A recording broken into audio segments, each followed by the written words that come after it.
Joining us now to talk more about this, well, really the entire market, is Craig Johnson. He is Chief Market Technician at Piper Jaffray Company, and he's not a guy that is known as being one of these wild bulls all the time, and he's been more right, certainly, than most people on the street, and that's why I think it's interesting, Craig, that you are raising your S&P 500 price target this morning. Thanks, Brian. Thanks for having me on. Brian, I think it's like this. You and I both get up early, and when we're coming to work, you sometimes hit that kind of flashing red light.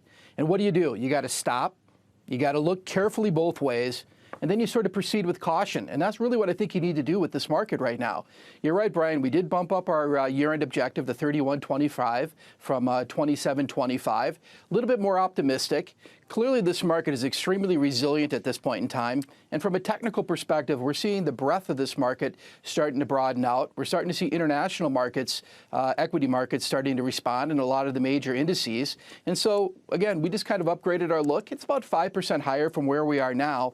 But we think that the Fed's going to continue to provide us ample liquidity. We continue to think this market's going to continue to push higher into year-end. So in addition to that upgrade there, we also upgraded the industrial manufacturing sector. We're starting to see a lot of improvement in relative strength.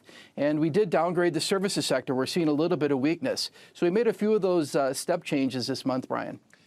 You know, that industrial manufacturing thing you mentioned, Craig, I think that's really interesting because all this talk about how the economy is going to slow down, business investment simply has not followed suit with what Dom just talked about with the consumer.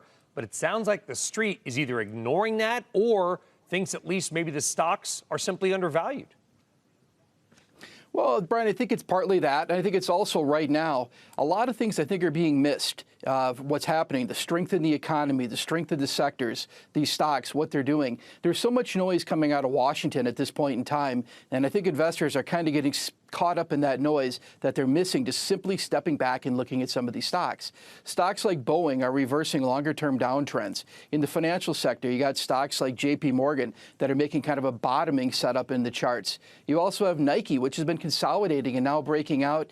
And Dom was talking about the home builders. Lennar looks like it's ready to take the next leg higher at this point in time. Really? So you had Dom talking about how Lennar has already been hot, and your chart says it may get even hotter. May even get hotter, another leg up. Yeah, and JP Morgan Chase as well. Also, in your note, I noticed that Bank of America, it's not JPM. You also think B of A has a decent setup right now. Correct. I do think that is a great-looking setup. All these banks, these major, large money center banks, are all starting to break out and move to the upside in here. Again, that's got to be a positive scenario for the market because typically when you think about financials, they have to at least participate in this market for this market to be healthy and ultimately to move higher. And I'm starting to see these major banks starting to work.